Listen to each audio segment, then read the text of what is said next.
1º de dezembro é o Dia Mundial de Luta contra a AIDS, uma data que lembra o avanço histórico da ciência e as desigualdades que ainda marcam o acesso à saúde no mundo. Hoje, ter HIV está longe de ser uma sentença de morte. Pessoas em terapia antirretroviral tornam-se indetectáveis e não transmitem o vírus, mas o estigma persiste e os novos casos preocupam. No Brasil, eles se concentram entre jovens, especialmente pessoas negras, gays e mulheres trans. O país avançou em prevenção combinada e testagem ampliada, mas o acesso não é o mesmo em todo o território. Muitas regiões ainda enfrentam falta de estrutura e barreiras nos serviços de saúde. No BDF Entrevista de hoje, conversamos sobre o cenário atual do HIV, os novos caminhos da prevenção e os desafios que ainda precisam ser enfrentados para que ninguém fique para trás. Olá, eu sou Luana Ibelli e este é o BDF Entrevista. Por aqui você já sabe, a gente sempre tem um bom papo sobre temas atuais, com a visão popular que é a marca aqui do nosso Brasil de fato. Aproveito para agradecer a sua companhia, a sua audiência. E hoje, dia 1º de dezembro, Dia Mundial de Luta contra a AIDS, eu recebo aqui o infectologista Jameson Pinheiro. Seja muito bem-vindo, Jameson, e muito obrigada por ter aceitado o nosso convite. Eu que agradeço o convite, muito obrigado. Sempre importante a gente falar sobre essa temática relevante, né? Não apenas em dezembro, no ano todo, né? Como a gente vai falar sobre, mas, enfim, muito obrigado. Não deixa de ser um marco importante, né? E é importante ser falado ainda, mesmo depois de 40 anos que a gente lida com o HIV no mundo.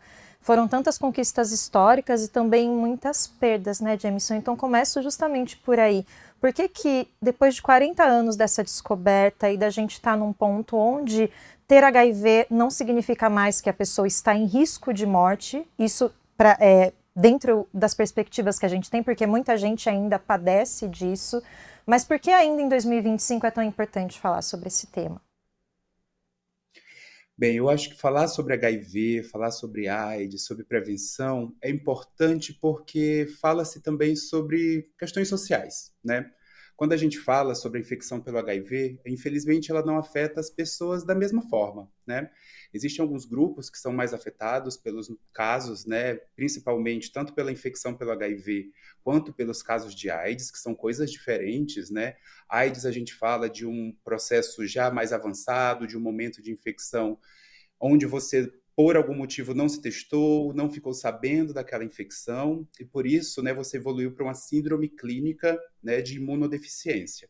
Essa é a AIDS, que é diferente da infecção pelo HIV. Hoje, se você, né, faz o tratamento da forma adequada, ingere as medicações, você não vai evoluir da infecção pelo HIV para a AIDS. Isso já é uma coisa que a gente pode, né, comemorar, que a gente tem que, né, brindar essa conquista.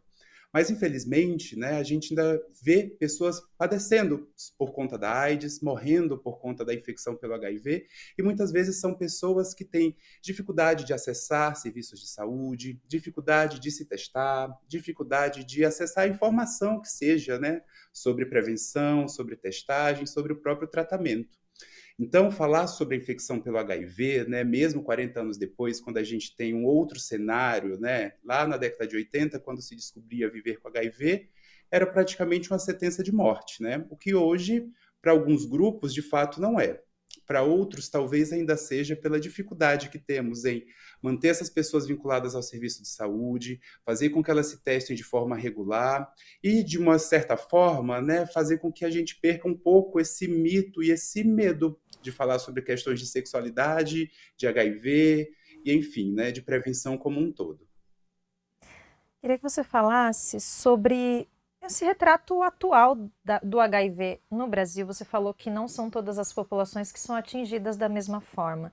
Então, quem são essas pessoas que hoje acabam sofrendo mais o impacto do HIV e até de infecções, né, de AIDS, por exemplo?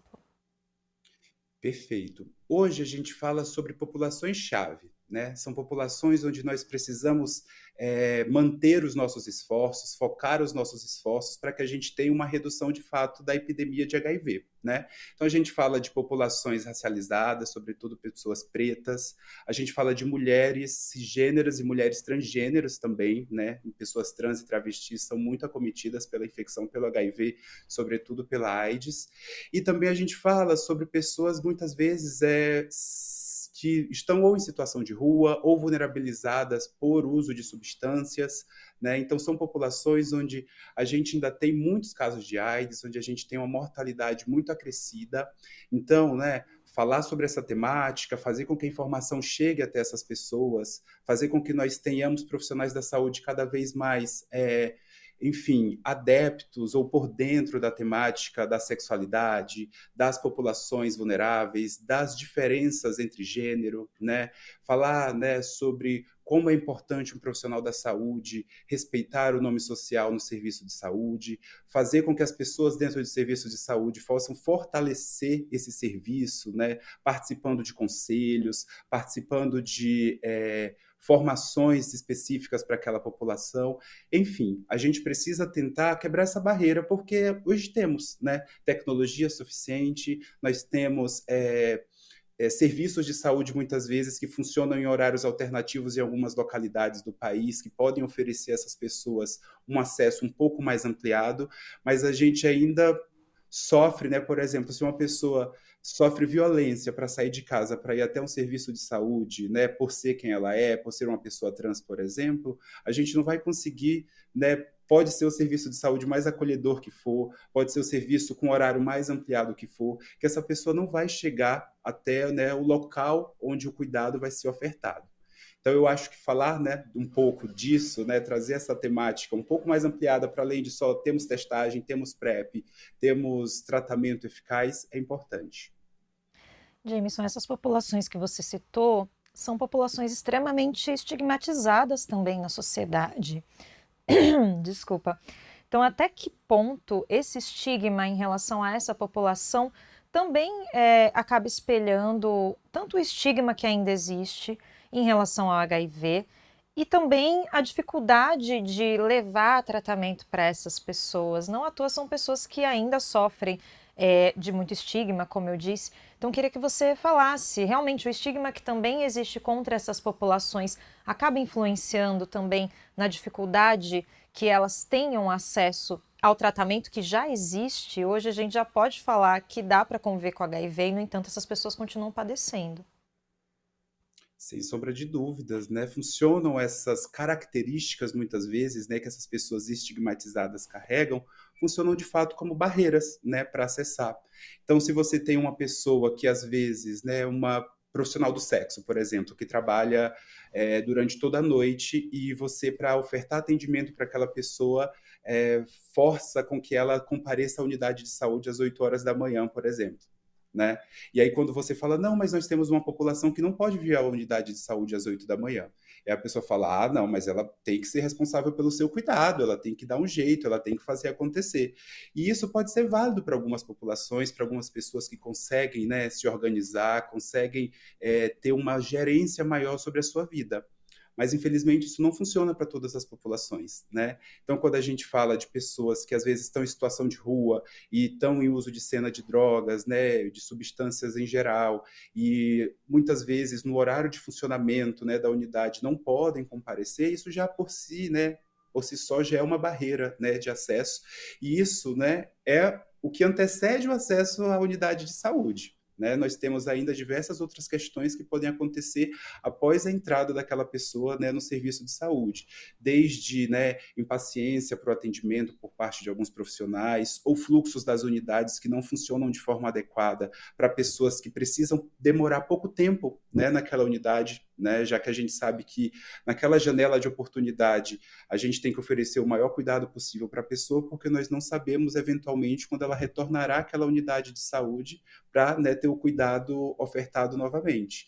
Então eu acho que são demandas diferentes para populações diferentes. Então, por isso que muitas vezes é difícil a gente falar de uma estratégia só que vai, de fato, surtir efeito para uma resposta à epidemia ou uma estratégia apenas. Não. a gente, né, tem que lançar a mão de estratégias diferentes para populações diferentes, para que a gente alcance o objetivo final, que é diminuir os números de novas infecções por HIV e por AIDS também. Pois é, e se a gente for pensar, são populações que padecem de muitas outras questões, não é só HIV, estão também vulneráveis a várias outras questões de saúde, saúde mental, falta de acesso a muitos serviços básicos. Então, é de se esperar que elas acabem passando por isso. Agora, Jameson, o HIV ele também afeta outras populações, e por isso que a gente também precisa falar, porque às vezes parece um problema de nicho no Brasil, né? Então, muitas pessoas e jovens também que não acompanharam o que foi o HIV no mundo, muitas vezes, e vivem já com essa falta de ameaça, vamos dizer assim, acabam negligenciando um pouco também outras populações, como mulheres cis, hétero, que às vezes estão num relacionamento ali de muito tempo e acabam sendo infectadas também. E aí entra o estigma do próprio HIV, da própria AIDS, né, e do HIV, como algo que está muito distante da gente, como algo que, eu, uma pessoa de bem, jamais vou passar por isso. Então, queria que você falasse também desse aspecto. Quais são os desafios para a gente conscientizar a população de que esse vírus existe e que todos nós estamos sujeitos, de alguma forma, a passar por isso? Qual que é o desafio também de atingir o restante da população e pensando nessa questão do estigma que ainda existe? Perfeito. Eu acho que essa é uma pergunta importantíssima, porque até hoje eu pego pacientes, né, que estão num relacionamento monogâmico, fechado, muitas vezes mulheres cis, né, com outros homens cis, e não se veem sob risco, né, da infecção pelo HIV e acabam fazendo um diagnóstico muito tardio, o que implica muito em como vai ser, né, a sobrevida dessa pessoa, ou a morbidade, né, o adoecimento envolvido. Então, não é incomum a gente encontrar, né, mulheres cisgêneras numa relação fixa, né, onde só teve aquela pessoa, muitas vezes, como relação em toda a vida, adoecidas pela AIDS.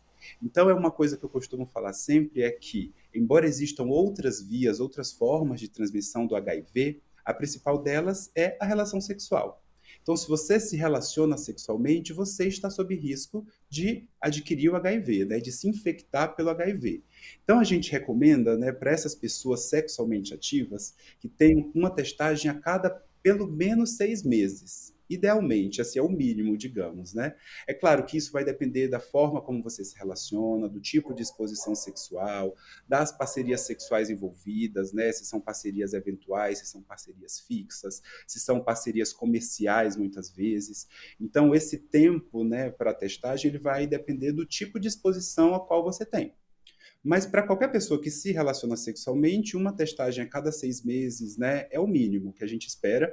Por quê? Eventualmente, se você se infecta pelo HIV nesse momento, você descobre a infecção no momento muito precoce, você evita, né, que você tenha um comprometimento da sua defesa, né, da sua imunidade, e, consequentemente, você não evolui para a fase AIDS, fazendo uso das medicações com poucos efeitos colaterais e com uma boa resposta virológica, né, conforme a gente chama. Então, a gente tem que, embora algumas populações sejam mais afetadas por terem dificuldades e barreiras para acessar os serviços, qualquer pessoa que, né, que já tenha transado uma vez na vida está sob risco de se infectar pelo HIV. E é muito comum, né, no dia a dia do nosso trabalho, a gente ir perguntando para as pessoas, né, que às vezes buscam uma medicação de emergência, né, para uma exposição para o HIV, que a gente chama de PEP. A gente pergunta para a pessoa, você alguma vez se testou, faz tempo que não se testa? E é muito comum a gente encontrar pessoas, muitas vezes, ali próxima dos 30 anos, que nunca se testaram na vida, né? Embora já tenham iniciado vida sexual há muito tempo. E muitas vezes, quando você é uma pessoa LGBT, uma pessoa gay, uma pessoa trans, travesti, que busca um serviço de saúde, muitas vezes você busca o serviço de saúde por uma dor de cabeça X, e aquele médico vê que você é uma pessoa LGBT e oferece garganta abaixo ali um teste de HIV, o que seja é até uma certa, né, preconceito que acontece ali. Embora você fale, não, me testei mês passado, a pessoa vai querer que você se teste novamente para HIV porque ele acredita que aquilo, né, é um risco iminente ali para aquela população. Enquanto para outras pessoas, os profissionais da saúde não oferecem. Né? Se você está num relacionamento fixo, você está num relacionamento estável, muitas vezes isso não é uma temática.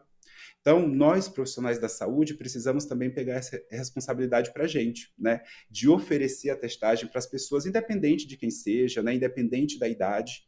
Nós temos também aí os casos de HIV e AIDS aumentando na população idosa, justamente, né, por um aumento, né, da média de idade geral, por uma maior, né, liberdade sexual também para essa idade, até o uso de medicações, né, para disfunção erétil, que também tem ajudado e contribuído para que as pessoas mantenham a vida sexual, né, prolonguem sua vida sexual, mas não se veem sob risco também de se infectar.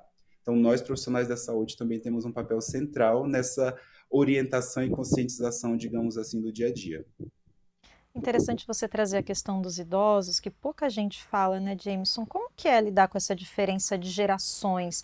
São gerações muito diferentes, pessoas que viram a epidemia, que às vezes também têm uma visão um pouco mais conservadora sobre as coisas, jovens que não viram esses efeitos, né? Nós que estamos ali no meio do caminho, que acompanhamos esse medo, enfim, vemos vários artistas e pessoas próximas partindo.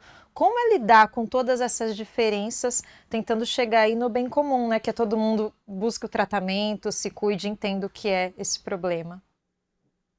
Exatamente, é bem complexo, não vou mentir para você. Eu acho que a gente precisa ter exatamente esse feeling, né, de entender o que que aquela pessoa precisa ouvir naquele momento, né? Então, às vezes, quando a gente faz o diagnóstico numa pessoa de mais idade, acho que a primeira coisa que você tem que dizer para ela é que, olha, você não vai morrer na semana que vem, né? Porque muitas delas ainda chegam ali no consultório com essa ideia de, meu Deus, peguei AIDS, porque elas nem sabem a diferença muitas vezes entre HIV e AIDS, então elas falam, se tem o vírus, elas já acreditam que tem AIDS. Peguei AIDS e vou morrer em breve, porque era essa a visão que as pessoas tinham, né? Muitas vezes, quando a gente vai para o outro lado, para as pessoas mais jovens, você chega e pergunta, você fala, olha, tenho aqui, né, você se infectou, a gente vai precisar iniciar um tratamento, explica tudo para a pessoa, e a pessoa fala assim, não, eu já sei, já fui atrás, né? É claro que isso não é a regra, né? A gente tem dentro das populações jovens também pessoas que vão acreditar que só gays, né, erroneamente, que só gays se infectam pelo HIV, que só profissionais do sexo se expõem ao HIV e tem risco de se infectar, a gente também vai ter. Mas, de uma forma geral, né, as populações mais jovens, embora elas não tenham visto esse boom do HIV e toda essa questão, elas têm uma informação um pouco mais real, né, do que nós temos hoje em dia. Embora, claro, existem ainda muitas questões de conceitos, né, às vezes via formas de transmissão, né, muitas vezes as pessoas se confundem sobre, um beijo pode ou não transmitir o HIV, né, beijo não transmite o HIV, só o que pode transmitir HIV são líquidos internos, né, como líquido ejaculatório, líquido vaginal, sangue, em contato com mucosas, né, seja olho, boca, ânus, vagina, ou pele não íntegra, né, saliva, beijo, sangue em pele íntegra, sêmen em pele íntegra, não transmite o HIV, né? Então a gente também precisa ter essas coisas, esses termos básicos, essas noções básicas mesmo sobre a questão da infecção pelo HIV, para que a gente vá desmistificando aos poucos, né, e levando a informação para as pessoas de uma forma um pouco mais, né, real e leve de alguma forma, né? E não dá as coisas como garantidas, porque às vezes parece tão óbvio, né, Jameson? Eu fico lembrando, na minha época, eu assistia Malhação, tinha uma personagem que tinha o HIV, eles eram toda uma campanha de conscientização na época.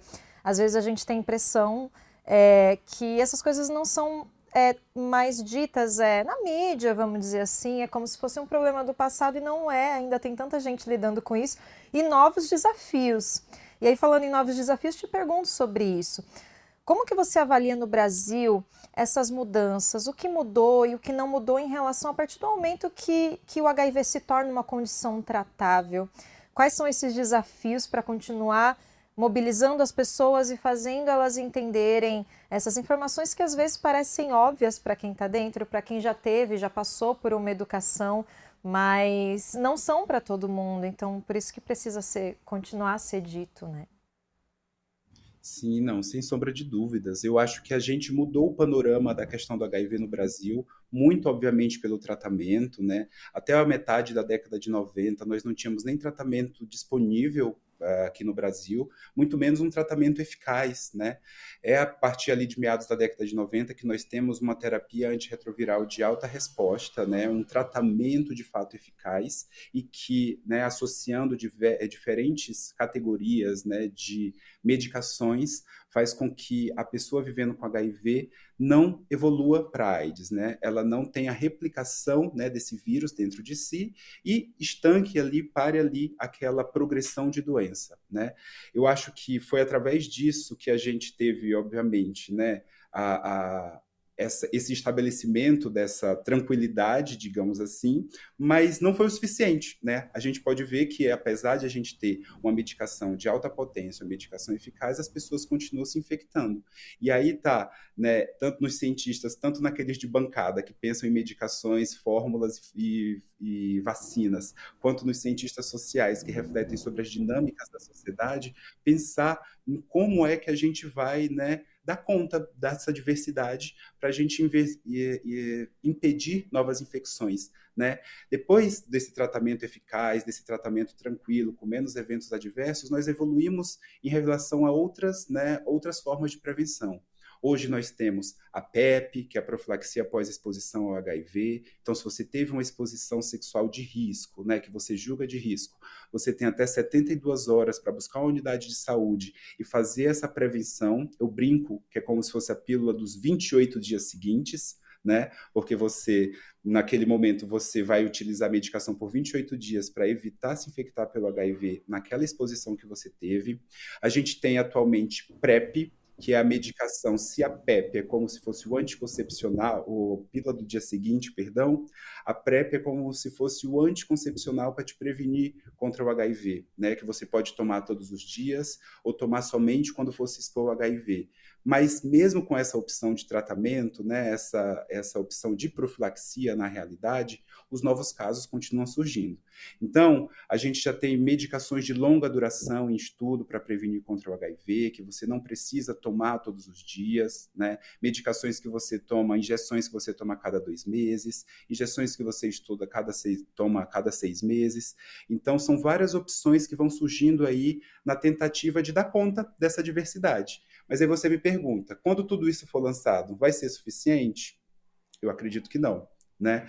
E por quê? Porque a gente precisa muito dessa associação entre os avanços tecnológicos, a questão social, né? E aí vem muito do movimento de AIDS e também de um interesse e de uma vontade política, né? Essas três coisas têm que andar juntas para que você tenha a oferta adequada, para que você tenha o melhor panorama, o melhor cenário para controlar, digamos assim, a infecção pelo HIV. Ora, não adianta de nada eu ter a melhor opção terapêutica, não adianta de nada eu ter a melhor opção de prevenção se eu não tenho um governo que quer investir nisso, se eu não tenho um governo que coloca isso como prioridade, que não investe em formação de suas equipes para acolher muito bem essa população.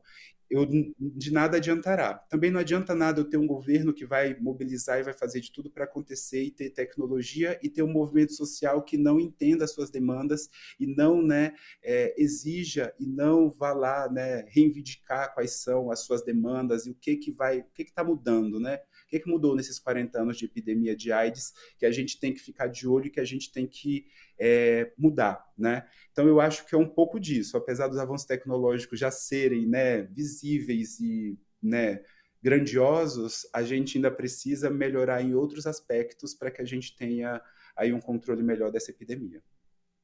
Você falou dos avanços tecnológicos, eu quero entrar nisso, nessa questão das opções que a gente tem de tratamento, mas outra coisa me chama a atenção, que é justamente vontade política, essas diferenças até territoriais. Eu sei que você atua em São Paulo hoje, Jameson, você tem essa experiência de atuação em São Paulo com populações vulneráveis, né, ainda? Exatamente, exatamente. Apesar de eu ser do Acre, eu trabalho atualmente em São Paulo. Eu te pergunto isso porque a gente sabe que São Paulo é um caso diferente de muitos outros territórios do Brasil.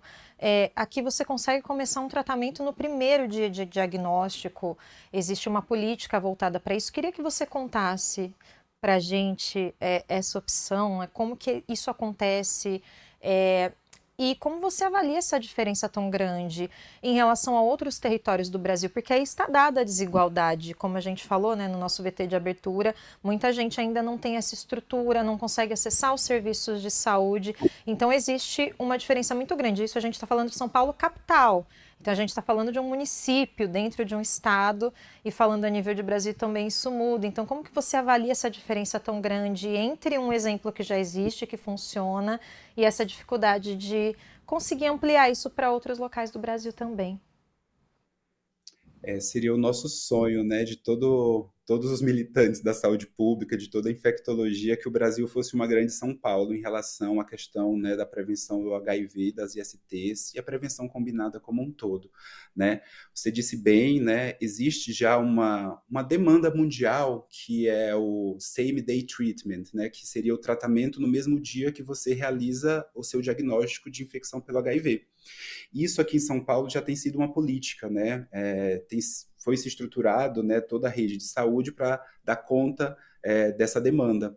Mas, infelizmente, a gente sabe que tem locais, né, no norte, por exemplo, onde você demora 2, 3 meses para agendar uma consulta com o infectologista para iniciar o seu tratamento. E, às vezes, quando você chega lá, o infectologista quer que aguarde um certo exame que você precisa esperar para que ele inicie o tratamento. Então, esse exame só coleta uma vez por mês. E aí você tem que esperar esse dia da coleta para guardar o resultado de exame, que demora mais um mês. Aí, do seu diagnóstico até o momento de iniciar o tratamento, já vão 5, 6 meses. Então, existe esse gap importante em muitos locais, né?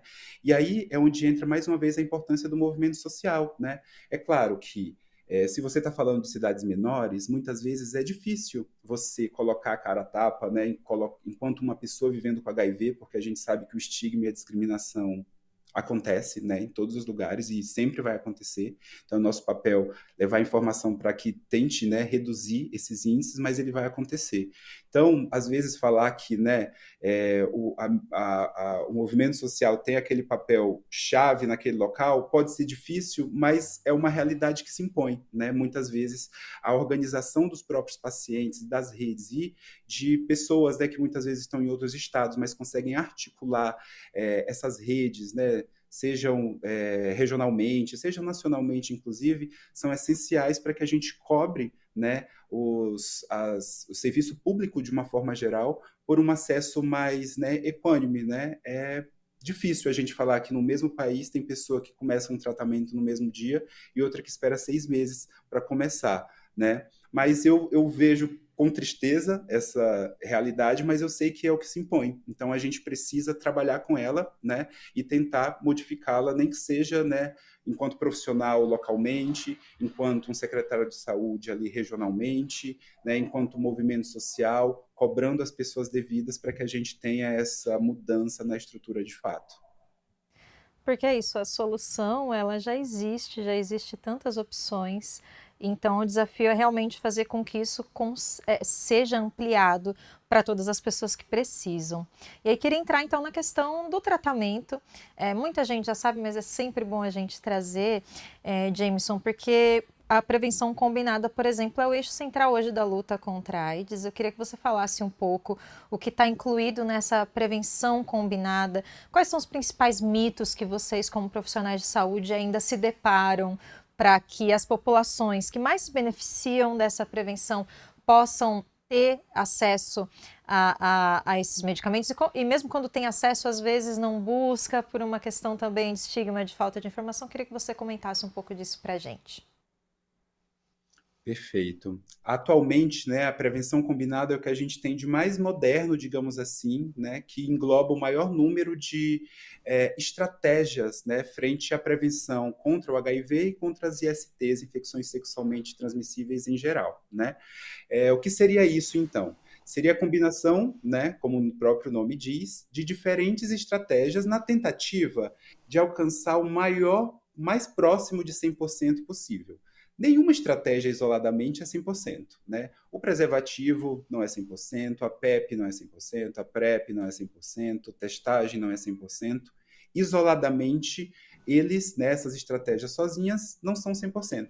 Então, né, parte do pressuposto que se eu consigo, né, unir diferentes estratégias, né, de acordo com a minha realidade, de acordo com o meu momento de dia, né, de vida, combinando ali com o meu profissional da saúde, aquela pessoa que está sendo responsável pelo meu cuidado, quais são as estratégias que eu vou lançar mão ou não para me prevenir frente ao HIV e frente às ISTs. Então, nós temos intervenções medicamentosas, né, que fazem parte da prevenção combinada, que eu já citei anteriormente, a PEP, profilaxia pós-exposição ao HIV, a PrEP, a profilaxia pré-exposição ao HIV, e eu tenho também o tratamento como prevenção, né? A gente sabe que pessoas que vivem com HIV e fazem uso de terapia antirretroviral, né, de medicações de forma sustentada, evoluem com carga viral indetectável na corrente sanguínea e, consequentemente, não transmitem o HIV para outras pessoas. Então, levar essa informação para frente é importante para que a gente também, né, dissemine a informação verdadeira, né? Porque muitas vezes as pessoas que vivem com HIV se sentem um pouco responsáveis, digamos assim, pelas outras pessoas, embora não sejam, né? Mas isso faz com que elas levem, né, seu diagnóstico muitas vezes de uma forma mais leve e encarem, né, esse processo de né, evolução para indetectabilidade de uma forma mais importante. Além disso, né, a testagem regular também é importante, tanto para o HIV quanto para as outras ISTs. É importante a gente falar que a presença de uma outra IST aumenta o risco de você se infectar pelo HIV, né? Você perde ali na sua pele a integridade dela, e isso facilita, né, a entrada de vírus, como, por exemplo, o HIV, na hora da relação sexual. Então, identificar precocemente e tratar uma IST também reduz o risco de transmissão do HIV, né? Também a gente tem outras estratégias que muitas vezes não são vistas como prevenção frente ao HIV e às ISTs, como, por exemplo, questões de redução de danos, né? Oferecer seringas descartáveis, por exemplo, né? Seringas e agulhas descartáveis para pessoas que fazem uso de drogas injetáveis, é uma forma de você reduzir, né, os danos relacionados àquele tipo de prática. E é importante a gente, né, ressaltar aqui que cada vez mais, sobretudo entre a população de gays e outros homens que fazem sexo com homens, nós temos um aumento do que a gente chama de sexo químico, né, que é o uso de drogas para prolongar as relações sexuais, e isso, né, muitas vezes de drogas injetáveis, e isso faz com que você se exponha mais ainda, né, se coloque sob um maior risco de infecção pelo HIV e também de outras ISTs.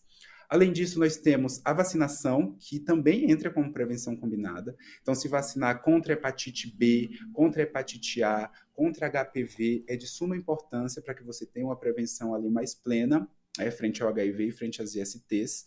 Um pré-natal eficaz para as pessoas que gestam, né, terem tranquilidade de não se infectarem pelo HIV, ou caso se infectem pelo HIV, não ofereçam risco de transmissão, né, ao bebê que está ali sendo gerado. Isso também é importante, né, da gente pontuar. Então, são várias opções, né, são vários, é um leque de opções que as pessoas podem lançar mão de acordo com o seu momento de vida para, né, encaixar e tentar alcançar essa proteção mais próxima de 100%. Em relação a mitos que a gente ouve, né, agora, principalmente aqui em São Paulo, onde a gente tem a PrEP, né, muito difundida, né, hoje a pessoa pode ir no metrô e sair de lá com PrEP, né? Então, a gente ouve, conforme as pessoas vão utilizando mais, a gente vai ouvindo mais histórias que não condizem com a verdade, né? Então, tem muitas pessoas que falam que não pode tomar álcool com PrEP porque corta efeito, que não pode, né? Pessoas que fazem uso de hormonização, né? Muitas vezes hormonização feminina, por exemplo, né? Em pessoas transexuais femininas. A gente ouve falar que a PrEP corta o efeito dos hormônios, então muitas vezes as meninas não querem utilizar a PrEP junto com os hormônios porque acreditam que isso pode sobrecarregar alguma coisa ou pode cortar o seu efeito, né, de modificação corporal que ela tanto quer. Então, é por aí que a gente vai ouvindo, né, muitas vezes as histórias, e que algumas vezes vêm até de profissionais da saúde que estão mal informados ou estão muitas vezes motivados por questões outras para saírem difundindo, né, coisas que não são verdades ou que vão diminuir a adesão das pessoas a PrEP, PEP, tratamento ou qualquer outra tecnologia preventiva frente ao HIV.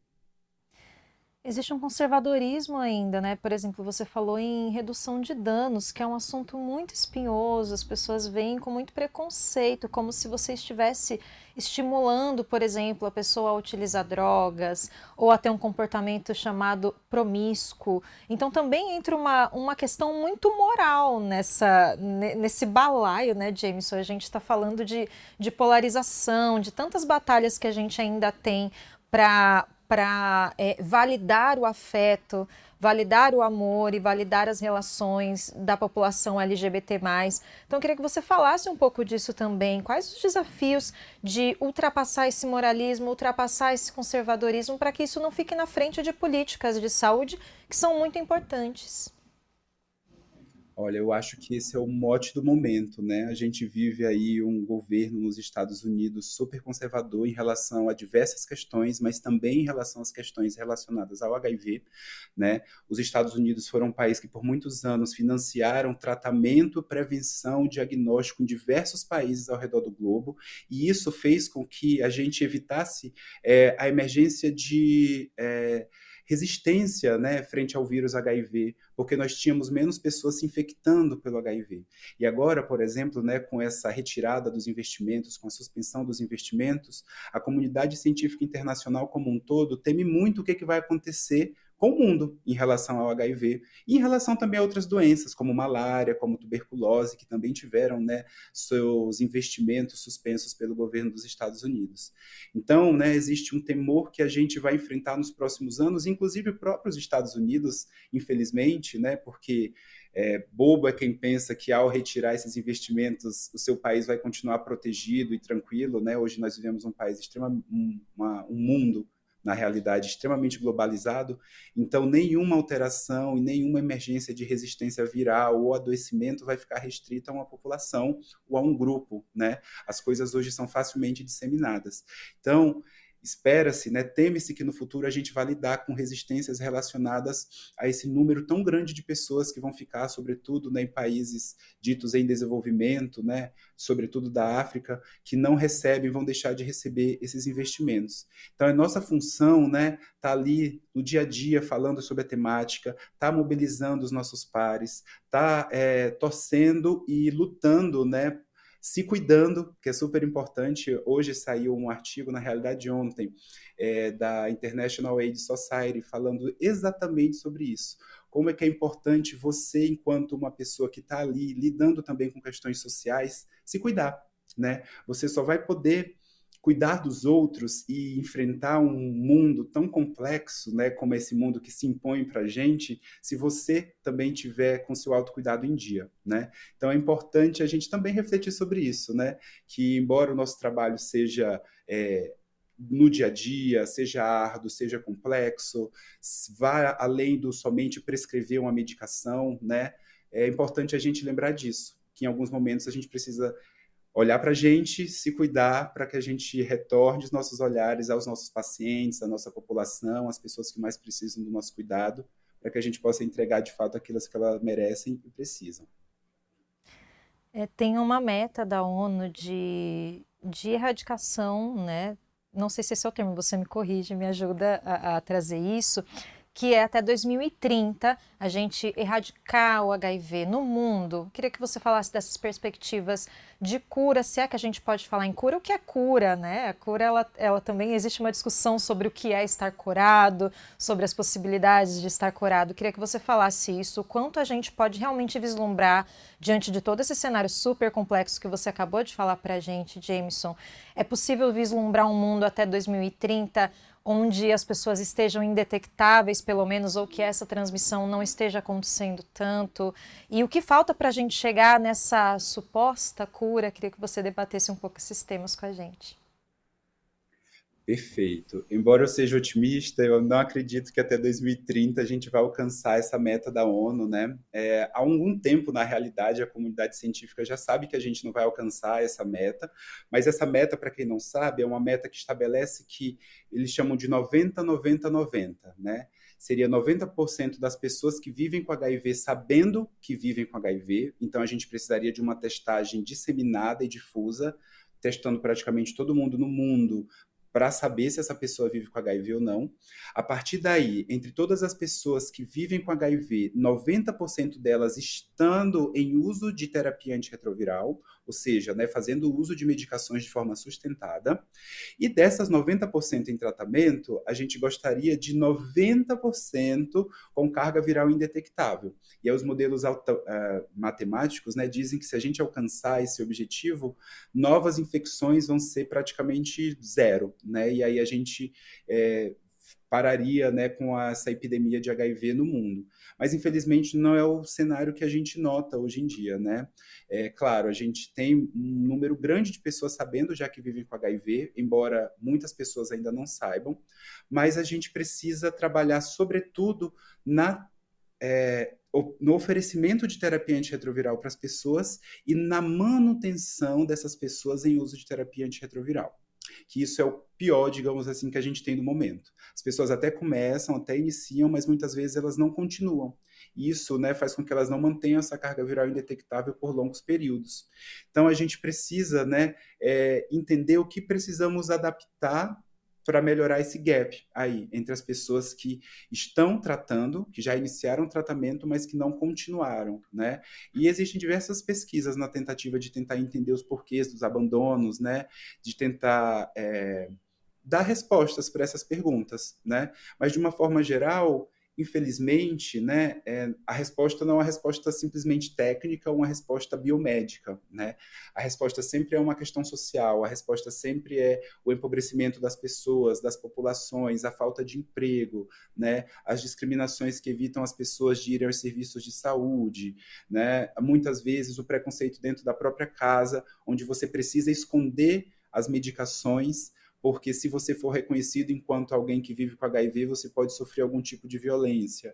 Então, nem todo dia você tem a possibilidade, o tempo livre de tomar a sua medicação, por exemplo. Então, são coisas que para a gente parecem ser tranquilas e simples, mas na realidade das pessoas que vivem com HIV, é o que de fato faz a pessoa não fazer uso da medicação, né? Eu lembro uma vez que eu trabalhava num centro de referência aqui no centro de São Paulo, e aí eu fui falar para o paciente, né? Olha, não deixa de tomar essa medicação, né? Tipo assim, ele olhou para mim e falou, se eu tiver água para beber, né, doutor? Porque tem 3 dias que eu estava sem água.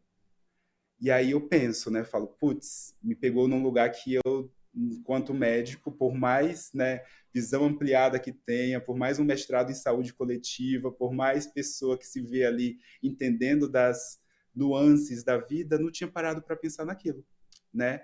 Então, eu acho que esse repensar e esse refazer-se é importante para o profissional. Eu acho que nesse 1º de dezembro, é claro que a informação tem que chegar para todos, mas eu gostaria que chegasse no profissional da saúde, que é aquela pessoa que está ali responsável pelo cuidado, de incluir essa temática nas suas discussões, de puxar, de indicar testagem, de desmistificar pensamentos, porque eu acho que é esse trabalho de formiguinha que a longo prazo pode gerar algum efeito. Um pouquinho antes que você é um otimista, apesar de todo esse cenário difícil, de todos esses percalços. Então, queria que você deixasse uma mensagem mesmo. Por que a gente ainda pode ter esperança de que a gente vai ter um futuro melhor em relação à epidemia do HIV no mundo e principalmente pensando na realidade do Brasil? Bem, eu acho que toda a comunidade, né, LGBT como um todo, ali na década de 80, né, nunca pensou que fosse conseguir sair daquilo, né, onde diariamente pessoas próximas a você morriam sem você nem entender o que estava acontecendo, onde havia uma paralisação completa, muitas vezes, né, das pessoas que eram referências em saúde, da comunidade científica, sem dar respostas, né, enquanto a gente via, né, gays, travestis, pessoas trans morrendo diariamente por complicações da AIDS. Então, se a gente conseguiu sair daquele momento, né, onde era um grande, né, vazio, né, existencial e técnico, que a gente possa utilizar hoje, né, toda a informação que nós temos, todos os avanços que nós conseguimos, né, que a gente possa utilizar tudo isso ao nosso favor, né? E quando eu falo ao nosso favor, é ao favor da humanidade, né? Se a gente tem pessoas que estão tendo 30 anos, 40 anos de sua vida abreviados porque elas não têm um acesso a uma saúde de qualidade, a gente, enquanto humanidade, fracassou, né? A gente precisa dar uma resposta. Então, eu acho que essa mobilização, ela precisa ser contínua, ela precisa ser diária, ela precisa estar nos micros espaços, para que depois, né, ela consiga chegar mais longe, né? Infelizmente, essa talvez uma certa desorganização das pessoas que pensam semelhante possa dar uma falsa impressão de que o outro lado está ganhando, de que o conservadorismo está levando a melhor, mas eu acho que, na realidade, isso tudo é uma contrarresposta aos avanços que nós tivemos, né? Essa percepção é uma contrarresposta aos avanços que todos nós tivemos em relação a diversas questões, não só questões de temáticas em relação ao HIV, mas também em relação à população LGBT de uma forma geral, porque a história, né, do movimento LGBT e do movimento de AIDS ali no começo são muito imbricadas, né, são muito correlacionadas.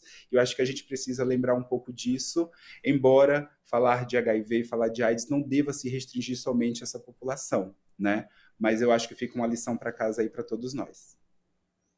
Jameson, muito obrigada pela sua participação, por essa conversa, que com certeza trouxe mais elementos para a gente entender e, como a gente falou aqui no final, ter esperança de que a gente passou por tantas dificuldades em relação a esse tema e hoje a gente já vislumbra um mundo melhor em relação a isso, mas a gente ainda tem muito a avançar e é por isso que a gente fala nesse assunto. Muito obrigada pela participação, viu? Até uma próxima. Muito obrigado. E assim a gente encerra o nosso BDF Entrevista. Obrigada pela sua companhia até aqui. Continue nos acompanhando na Rede TVT, no nosso YouTube, YouTube do Brasil de Fato, e também na Rádio Brasil de Fato. Obrigada, até uma próxima. Tchau.